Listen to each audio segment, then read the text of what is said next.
In 1959, I had a class of 8 individuals from Rand who were going to be doing a training exercise at Richards Kabar Air Force Base in Kansas City. And I was going along because I was pretty much the person they were reporting to. And we had, I believe, if I remember, 6 guys and 2 girls, 2 women, and we call them girls in those days, and me. And of course, we flew first class to Kansas City, stayed in a very nice hotel, and we had a lot of night work there, working second shift with the Air Force people, and and getting them involved in the training programs that we were developing. And in back of my mind, I said to myself one day, Harry Truman lives just a few miles away. In Kansas City? Harry Truman lives in Independence, Missouri. Harry Truman just opened up his library in Independence, Missouri. So I'm going to see Harry Truman. So what I did is I got a phone book, and I had the Truman Library, which just opened a year or 2 before that. And of course he was retired from presidency in 1952. This is 59. And I called the library, spoke to a very nice woman. I said, we're here from the Rand Corporation in California and doing some work with Richards Kabar Air Force Base. We'd like very much on our free time to come to see Mr. President. And the woman says, oh, I'll be right back. She comes back in 2 minutes. How many people will you have? I says, there'll be 9 of us all together. She says, fine, can you make it tomorrow morning at 10 o'clock? Wow. Yeah. So why was it that easy? Was it because Rand was an influential? In those days, it wasn't the security problem or anything else. People want to, and the magic word is the Air Force Base. Right. We're working with Richards Kabar Air Force Base. Right. Magic word is like Rand Corporation. And evidently it just worked right away. So I go back and tell all my people, tomorrow morning we're going to leave at 9:15. We're going to drive to Independence. We had a bunch of rental cars, and you're going to meet the President, Harry Truman. Nobody believed me. Oh, come on! I said, well, I'll tell you what. I'm leaving at 10. I'm leaving at 9:15 tomorrow morning. If you want to meet Harry Truman, you better meet me too. Wow. And they all thought the better of it, and we all met that morning right after breakfast, and we drove to Independence to the brand new Truman Library, and walked in. And the woman behind the reception desk was the same woman I had talked to. You must be the people from California. I said, yes, we are. She said, well, Mr. President is ready to see you. So that was quite simple. We walked into Harry Truman's office. He greeted us, each of us, by shaking each other's hand. He came right up to us and says, it's nice to meet you. He says, I'm Harry Truman, not Mr. President or President. I'm Harry Truman. Really. So he had us sit down in his office, all the chairs brought in, and he spent about a half an hour telling us all about his presidency and how he's so happy to have this library now, and all of the good stuff that we asked questions to. And he let us take pictures, and I have one of Harry Truman signing a letter to Gail and Barney Tower. Wow. Yeah, Hillary wasn't born yet. And pictures taken and everything right there. And then he was ready to bid us goodbye, and we spent a half an hour just mesmerized by his talking. He's a fine gentleman. He's always been one of my favorites. And I had a chance to thank him for something. And during the time we were able to talk to him in person during that same time, and I said, Mr. Truman, when you dropped the atomic bomb in August 1945, you had a lot of flack. I didn't use that word. A lot of flack from people who said you didn't have to drop it. But I want to tell you, I was one of the GIs who would have been in that first invasion wave of Japan. I want to thank you. And he kind of laughed. He says, I know what you mean. Yeah. I said, I think by dropping the bomb, you saved millions of lives, rather than the people who died in the atomic bomb was only 270,000, which is a lot. Right. But I said, you saved millions of lives of Japanese, British, Australian, Canadian, and Americans. He says, well, thank you. He says, I hear that quite a bit now. I says, well, you got it from me. How is that event viewed now? What's that? Are people in the same agreement? No, I think that's long gone now, you know, and they understand that it had to be done. It Yeah. wasn't a popular thing at all. It had to be done. You had to end that war. People were clamoring, get this war over with. We're losing troops every day. If they had to invade Japan, let me tell you, I knew that terrain pretty well, living there for a couple of years. It would have been bloody and brutal, and the Japanese would have been wiped out. The civilians, plus all of the troops, the British, Canadian, Australian, and American, were all occupiers of Japan. So I thanked him, and he said, well, gee, that's nice, he said, to hear that. He says, I've been hearing that a lot lately. I said, well, I'm glad you are. Anyway, that was a nice thing. I was able to get that across. I always wanted to tell him that. And then he said, before we left, you see all the television cables lying around the floor? I said, yeah. Well, there's another Californian coming here about 1 o'clock this afternoon. And we all asked, who was that? Jack Benny. Jack Benny had a date with Harry Truman to spend an hour with him in his office. Jack Benny, you know who Jack Benny was, a famous comedian and all that. And he was coming from California to do this television show that afternoon. Wow. So anyway, we had a marvelous time. It was a great thing to meet with Harry Truman. It was just one of the highlights of my life. You know, it was really wonderful. When I was with Honeywell for quite a few years, I can't remember the exact number of years, but I went back to Boston a few times for training classes, and I was able to see the family. It was really nice. And of course, Barney and Gail were getting older by that time. Gail was 3 years old at that time when I went to see Harry Truman, and Barney was 5 years old. How were they as kids? Oh, they were great. They were absolutely no big problems. And that's Judy, not me. Believe me, I'm the first person to admit it. That's Judy. She had a way with kids, either kids who she had in her classes or her own kids, and she was just. I just can't think of a mother who was as effective as she was. Like, I just can't think of it.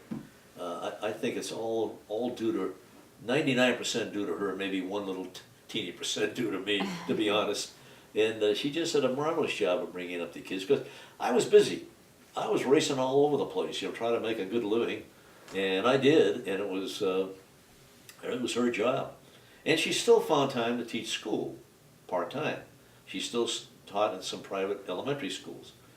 And then I joined Arthur Young and Company, and I did the same job with them as I did with Honeywell and Rand. I was the West Coast Education Director for Honeywell. Why did you join them? Was it more Well, money, or? It was not only that, it was just a job I thought would be, I wanted to round out my whole circle. I had every intention of doing my own company by that time, so I wanted to round it out, and I needed some more time to do that. And I had decided that I would make the jump to Honeywell. I mean, from Honeywell to Arthur Young. Arthur Young was a big CPA firm. I'm certainly not a CPA. I can't add 6 numbers together. But the job they had was very similar to the one I did with Rand and with Honeywell. And so I took the job, and I was based in Los Angeles at the Arthur Young office in Los Angeles. And I enjoyed it a lot. I was doing a lot of stuff where we trained people, had giant classes of people at the various Arthur Young clients up and down the coast. I was traveling from San Diego to Vancouver again, just like I did before. It was the same job, and I enjoyed doing it. And after that time, I was really ready to start my own company. And training was my game, designing management training programs. So I started Tower Associates in I don't remember the year, it was 1980 or something. And the main purpose was to design, develop, and implement management training programs for my clients. Wait, 1980. We've jumped from 1959. Yeah, from 59 when I met Truman. Yeah. And then I said I went with Honeywell. I went with Arthur Young. Yeah. And Oh, so you stayed with Arthur Young for quite a long time. yeah, I was with him for about 8 or 9 years. Okay. I remember. And yeah, it's fuzzy now, but I still remember. Yeah. But yeah, I was with 4 companies. I was with Rand, Honeywell, Arthur Young. At Rand, Honeywell, Arthur Young, and then my school teaching and all that. And so that took me through to a point where I just said I'm ready to start my own company. And I did that. In the meantime, my writing was getting very busy. I was doing a lot more writing. I wrote newspaper articles, magazine articles. I was totally turning that out. So my goal at that point was to build up my company and sell it. And I had some good clients. I had places like the Turkish Air Force, the Argentine Navy. I had some really good clients going that time. And Kenworth Truck Company was my biggest client. I must have done 10 jobs with them, 3, 4, 5 weeks at a time in Ohio. And so I built up a pretty good clientele. And I was a one-man operation.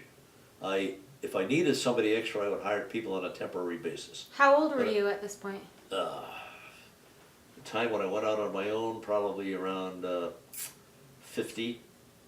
I'd say 50. So Hillary has already come Hillary was along? born in 61. Okay. Yeah, she was born in 61, so I had the 3 kids. And I just enjoyed that. And then I finally wanted to spend the rest of whatever I had in my life primarily writing, you know, and still doing some consulting work whenever I could. Sort of a double-headed horse, you know, you could do that. And so I did, and I finally sold my materials to 2 young fellows who wanted to start their own training business. And so I could dump it completely. But I still maintained 2 of my clients, and I did some big jobs for them, plus the state of California. At that time, the state of California was very wealthy, not like today, and they were putting a lot of money into training their people. And so consequently, a consultant like myself had a wide open field there. So I started applying to various consulting jobs that they had, and I got 3 or 4 real good sized ones, and it was enough to keep me really going while I was writing, you know.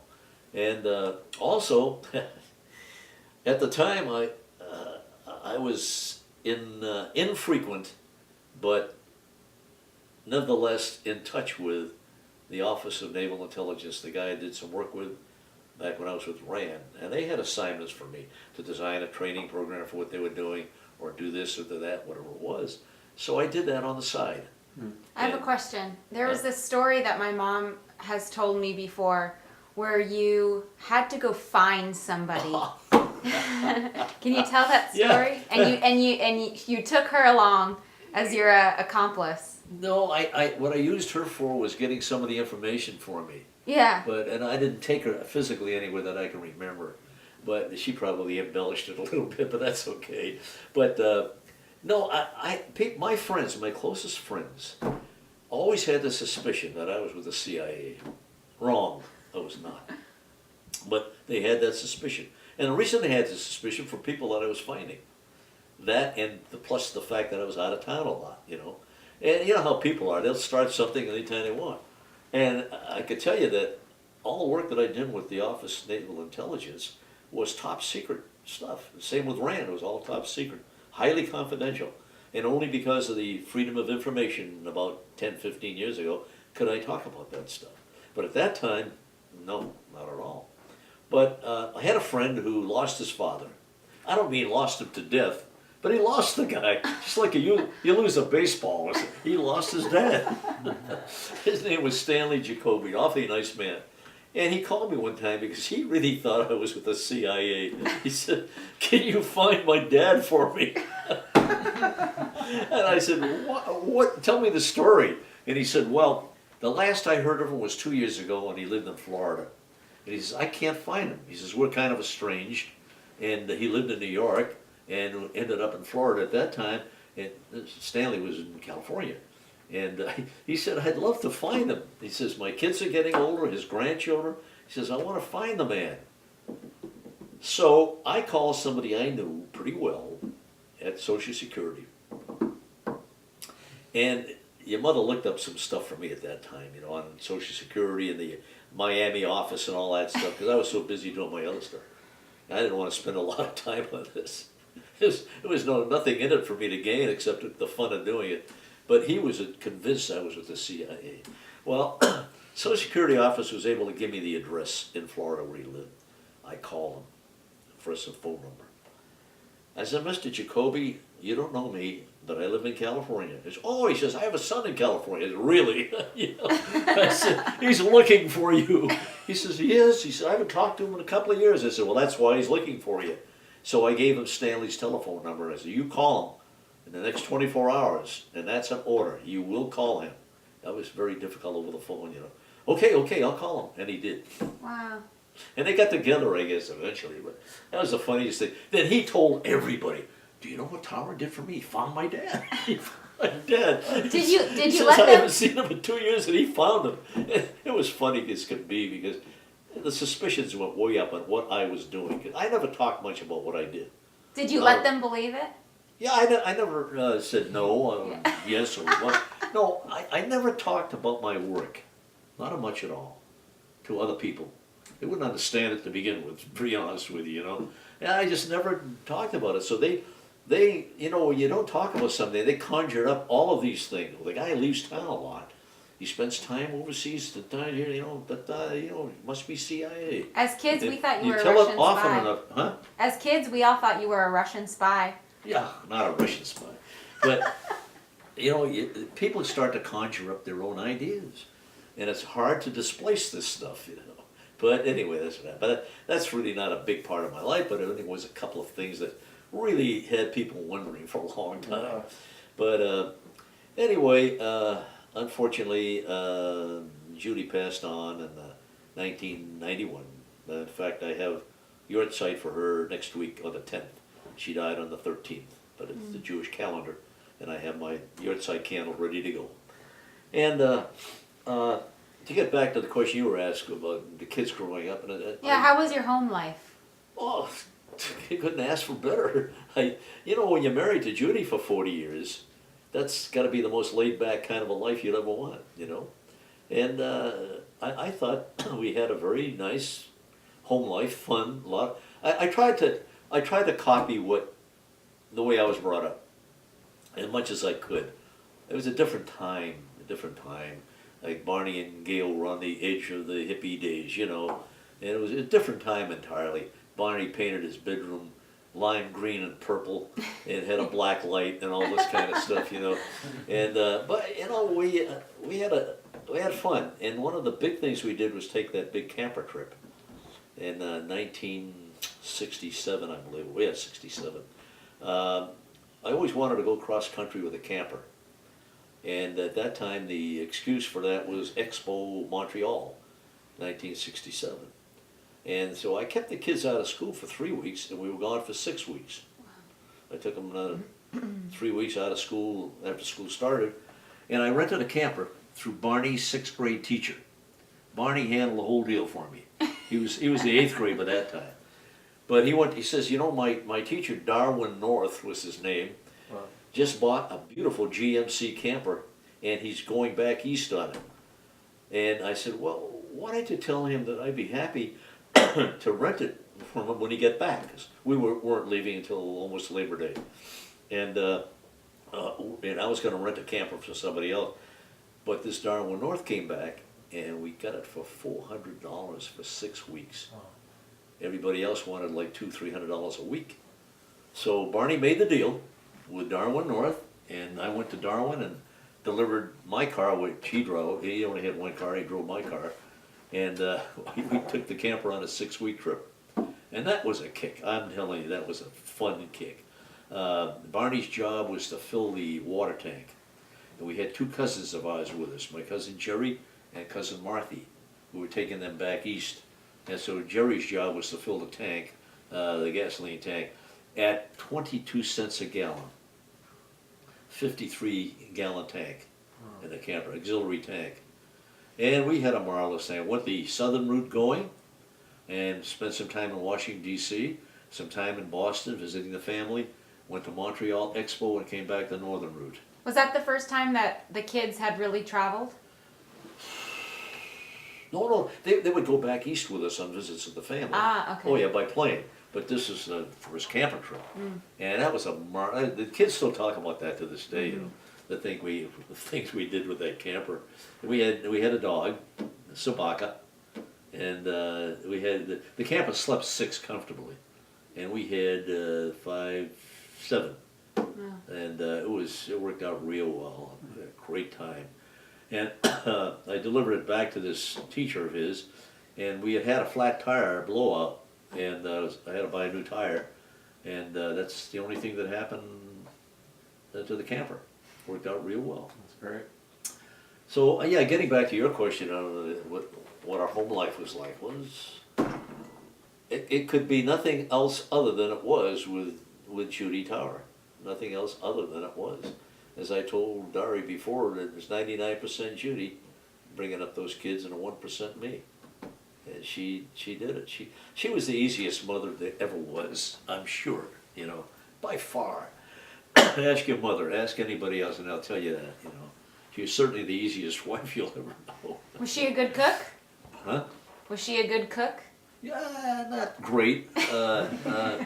No, she'd prefer bringing stuff in, but you know, or not bringing it in, or no, she wasn't a great. Well, she did okay when she put her mind to it, but she wasn't what you call domesticated, you know, in that respect. With the kids, she made sure they ate properly, ate well, and all that stuff. But anyway, that answers your question generally what the home life was like. We try to go on a lot of vacations. I always believed in that, you know. And one of the things I did then is pretty much what I did with my folks. I never asked for vacation. Never. When I was working with these other companies, I would tell them, I'm going from this date to such and such a date. Bye. Never once was I short-stopped. Not once. That's all I did. At Honeywell, Arthur Young, and Rand, nothing. Rand, of course, I had a month anyway. But so we went on a lot of vacations. You and Grandma traveled internationally a lot. Yeah. Where'd you go? Oh, we went everywhere. We went to Israel in 1979, and we had a marvelous month in Israel hitchhiking. Yeah. Those are the days you could hitchhike, and we had a great time. And it took some friends of ours and went there too at the same time. And that's a story in itself, but I'll tell you that off camera. But we also went to Hawaii 3 times with a board. I was a member of a board of directors of one of the companies I had worked with, and so we got a freebie trip to Hawaii 3 times. Wow. And worked out. No, I'm sorry, it was twice, not 3 times, and it worked out really well. And we went to Eastern Europe, which nobody was doing in those days. 1983, we took a 6-week trip to Eastern Europe, just Judy and me. And we rented a car and drove everywhere. Went through Romania, Hungary, Poland, Czechoslovakia in those days, Slovakia now, and Czech Republic. And we went to Austria, to Hungary, Yugoslavia, the old Yugoslavia, everywhere. And I've got plenty of pictures of that. I've been scanning, as you notice, of that trip. And it was marvelous kind of travel. And then Judy and I went to Holland, Belgium, and France, England, and Ireland. We did that twice to Ireland, wow. But we did this trip also, and that was a nice trip too. So we did some good traveling in those days, and went to China, and went to Russia. So she got some good traveling in before she died, thank goodness. You know, we went to Russia, we had a wonderful trip there, and a wonderful trip to China. So we did a lot of that. And then Judy passed on, and you know, when you're married to somebody for 40 years, and it was a great marriage, you have no qualms about meeting someone else. I had no qualms at all. And a friend of mine said, oh, we've got a woman you got to meet, blah, blah, blah, and so on. And so after she died, I decided to stay at the beach house, and I met Roz through these friends. And it was the same thing. Nothing was ever said, but nothing was ever said. So I moved myself to, I kept the beach house for another 4 years after that. And we go down on weekends, if you remember, we go down on weekends there. And we lived up in where she lives now. We lived there, and then when the earthquake hit, we moved to a beautiful townhouse apartment until it was rebuilt, until the house was rebuilt. And, you know, I've had 20 wonderful years with Roz, 20 great years with Roz. And then, of course, she was diagnosed with Alzheimer's about 3 years ago, and it's difficult, but I'm coping, and we're managing it quite well. What else can I tell you about that? it's what we have to do. And it's working well, and so I've got a total of 60 years with two wonderful women. Not many people can say that. Yeah. 60 years, 40 and 20. Yeah. The last couple of years have been difficult and tough, but you know why, and there's no sense of going back into that. So let's see if there's anything I left out that I can pick up now. Well, but I know then- Jesse has some questions. Let's stop this Okay. for a second.